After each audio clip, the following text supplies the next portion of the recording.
Hello beloved people, sepanjang minggu ini saya akan share tentang the mockers, tentang para pencemooh. Mari kita baca Mazmur 1 ayat yang pertama. Dikatakan begini, berbahagialah orang yang tidak berjalan menurut nasihat orang fasik, yang tidak berdiri di jalan orang berdosa, dan yang tidak duduk dalam kumpulan pencemooh. Dalam Mazmur 1 ayat yang pertama dijelaskan ada 3 macam jenis orang yang berbahagia. Yang pertama adalah mereka yang tidak berjalan menurut nasihat orang fasik. Apa sih orang fasik? Orang fasik itu adalah orang yang tidak taat kepada Tuhan. Orang-orang yang mengerti kebenaran tapi tidak melakukan. Jangan minta nasihat justru sama orang yang cuma tahu firman tapi tidak melakukan. Berbahagialah orang yang kedua, yang tidak berdiri di jalan orang berdosa. Artinya apa? Kita tidak melakukan dosa, tidak hidup di dalam dosa, dan tidak menyimpan dosa. Maka kita akan berbahagia, kata firman Tuhan. Dan berbahagia orang yang ketiga, tidak duduk dalam kumpulan pencemooh. Apa sih pencemooh? Pencemooh adalah orang yang suka membicarakan hal-hal yang buruk tentang orang lain. Atau sering juga kita sebut dengan kata nyinyir, tukang gosip. Tidak duduk dalam kumpulan pencemooh, artinya begini, kita tidak bergaul dengan orang-orang yang suka mencemooh orang lain. Jangan nongkrong sama pencemooh. Karena dalam 1 Korintus 15 ayat 33 berkata, pergaulan yang buruk merusak kebiasaan yang baik. Kalau kita sering duduk, bicara soal bergaul, bangun hubungan, tukar pikiran dengan orang-orang yang suka mencemooh orang lain, maka kita akan menjadi sama seperti mereka. Saya tidak tahu apakah Anda punya tempat nongkrong.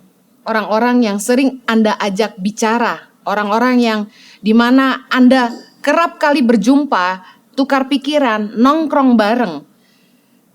Hindari kumpul sama orang-orang yang suka membicarakan hal-hal yang buruk tentang orang lain. Hindari ngumpul sama orang-orang yang kerjaannya hanya sibuk menghakimi orang lain. Who are the mockers? Siapakah para pencemooh?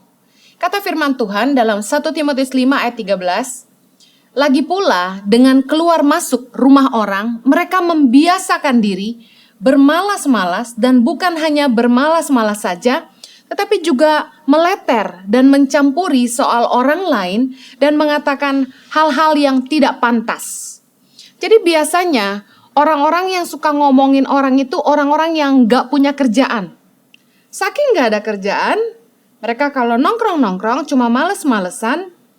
Sibuk meleter tuh artinya sibuk ngoceh-ngoceh, mencampuri soal orang lain, ngomongin si A, kawin cerai, ngomongin si B, kok begini, dan mengatakan hal-hal yang tidak pantas, kata firman Tuhan.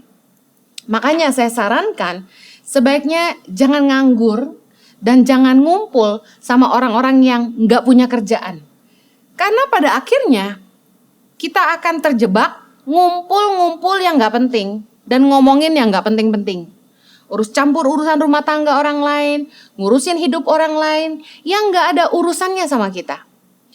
Di banyak komen di Instagram, orang bertanya kepada saya, bagaimana cara menegur teman yang begini? Bagaimana cara menegur orang yang begitu? Boleh gak saya kasih nasihat? Sebaiknya jangan sibuk mengurusi orang lain. Pakailah firman Tuhan untuk mengkoreksi diri Anda. Jangan nganggur supaya kita nggak ngurusin yang nggak penting. Sibukkan diri kita dengan hal-hal yang menambah nilai. Saya sarankan kalau hari ini Anda suka ngumpul atau bahkan terpaksa ngumpulnya karena bekerja dengan orang-orang yang tukang gosip, saran saya begini, silent is golden. Jangan ikut-ikutan. Yang kedua, jadilah teladan. Karena firman Tuhan berkata, jadilah teladan dalam perkataanmu. Jadi, kalau orang lain ngegosip, orang lain mencemooh orang lain, jangan ikut-ikutan ngomong. Jangan ikut membumbuhi, menambahi. Sebaliknya, sebaiknya Anda membawa bahan pembicaraan lain yang lebih berguna. Dan kalau saya saya lebih baik tidak ikut campur. Ada orang yang bertanya kepada saya, coba Bu Heni tanggapi kasus si A yang menceraikan istrinya lalu menikah dengan wanita lain. Menurut pandangan saya begini, kalau kita tidak suka dengan sikap orang lain atau kita tidak setuju dengan keputusan yang orang lain buat untuk hidupnya sendiri, kita tidak berhak mencampuri bahkan ikut bicara tentang apa yang mereka lakukan. Biarkan saja. Mereka yang ambil keputusan itu, mereka juga yang akan menghidupinya. Mereka yang akan menanggung konsekuensinya, bukan kita. Yesus pernah dalam Alkitab bilang sama Petrus ketika Petrus bertanya tentang Yohanes bagaimana dengan dia ini. Yesus bilang gini, bukan urusanmu, tetapi kamu ikutlah aku.